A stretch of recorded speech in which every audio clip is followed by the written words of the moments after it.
Hey guys, welcome back to the channel. We are back today with another shoe review. What could it be? Actually, you would have already seen the thumbnail, obviously. We have the On Running CloudMonster. I was so excited to pick these up. I couldn't wait to get these underfoot, and I finally did. I know I'm a little late to the party, but here is my full review of the On Running CloudMonster.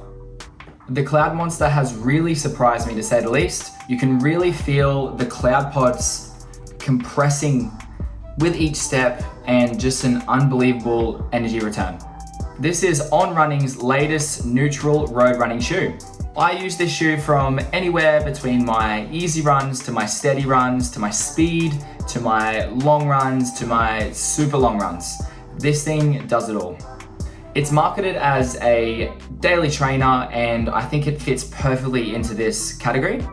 When I purchased this shoe, it was 220 Australian dollars. It's usually 260. I know it's been a little while since it came out, but if you are thinking of buying these, make sure you suss the internet for a cheeky deal. So I have run 100 miles in these in roughly 3-4 weeks. I'm gonna run you guys through the little to no wear that I can see on the shoe at the moment. So the upper is still looking really great. That double layer mesh at the top. There doesn't seem to be any holes or any stitching coming undone. It's looking really good. And on the sole there, we've only got slight wearing of the rubber, which is to be expected. But other than that, still amazingly grippy and looking really good after 100 miles. All right, so let's quickly go through some of the specs. So for the stack height, we have a 33mm heel and a 27mm forefoot. So that's a 6mm drop. And in my US 8, we've got a weight of 263 grams. So for the upper, we have a dual layered engineered mesh with a fully gusseted tongue, which always makes for really comfortable shoes. We have a nice padded heel counter here and a really great and solid lockdown. For the midsole, we have the CloudTech Helium Foam. This is On Running's largest CloudTech midsole to date. We have the speed board between the midsole, which you can see right through the middle here, in between those cloud pods. This is also plastic, not carbon. So it's a great alternative to a carbon shoe if you want to have this as your daily trainer in your rotation. I reach for these shoes on a day that I'm looking to pick up the pace, but also have a soft and comfortable ride for those longer sessions. It's an extremely versatile shoe with some really great energy return.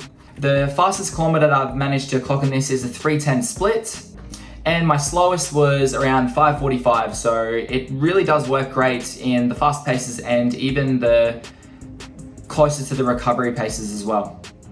Okay, so moving on to when I would use the shoe. So when I originally bought this, because it says max cushion on the description for the CloudMonsters, I thought this would be a great shoe for my easy days, my slower days, and maybe even my recovery days. But after running in these a few times, my opinion changed. Now I understand that it is more of a all-rounder daily trainer. Okay, moving on. So I'm gonna go through some pros, some cons, and would I recommend this shoe? Firstly, the pros. It's lighter than I thought. I was really surprised with how light it was. Thought it was gonna be a little bit heavier, just because it looks like a bulky shoe, but when you actually have it in your hands, it is quite slick and slim. It's got a really nice rocker forcing you onto your forefoot. It has a really comfortable and padded heel counter, and it would have to be one of the most extremely versatile shoes on the market. It shines in a steady to a tempo effort in my eyes. Now into the cons. So it is advertised as a max cushion shoe, and in my opinion, I think it just doesn't size up to some of the other max cushion / recovery shoes on the market. It does have a quite aggressive rocker. So if you are a forefoot runner, it may start to jam your toes in the front of the shoes. The last con, and I know I'm really stretching for some of these, but the upper is really not that breathable. Well, at least in my case, I found that on my longer runs, about an hour to an hour and a half in, my socks, they start to get really sweaty and I start to get squelching with every step. I realized that it's probably just due to me being a sweaty piece of crap, but I don't have this problem in any other shoes, and I've tried a couple of different socks as well with the Cloudmonsters, and I always seem to end up squelching for the last 5 kilometers of the run. So I'm not sure if it's a breathability issue of the upper, but something about the shoe is just, it gets my feet really sweaty. There you, I'm from Brisbane, Australia, so when I'm long running, it's usually between 25 and 30 degrees, which is ridiculous to be long running in, but I'm left with no choice most of the time. So I just have to deal with it. It's like I'm running in puddles. Lastly, would I recommend the On Running Cloudmonster? If you're looking for a shoe that you can take on the longer runs, that you can do at a faster pace, so more of a tempo effort, I think these shoes really shine for those kind of efforts. You can definitely run slower in these as well. You're just not going to have as much recovery aspect or as much support. But if you're looking to run a little bit faster, I think these are perfect.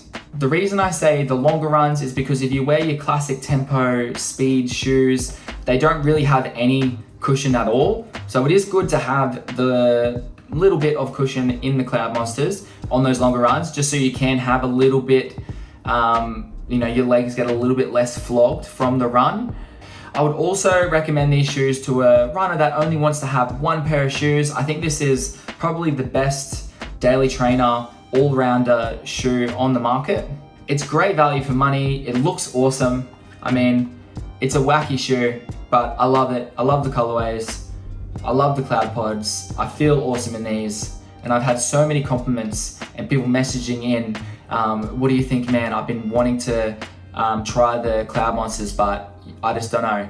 This is me telling you, go out and buy them, give them a go. You won't know the hype until you try it. I think this shoe will slide in nicely to pretty well all of your programmed sessions.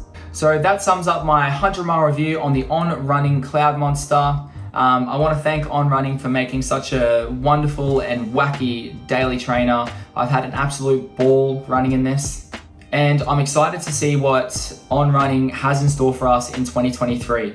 If you enjoyed this review, make sure you give it a like and comment down below how you got on with the Cloudmonsters. I'd love to know if you have any separate opinions to me.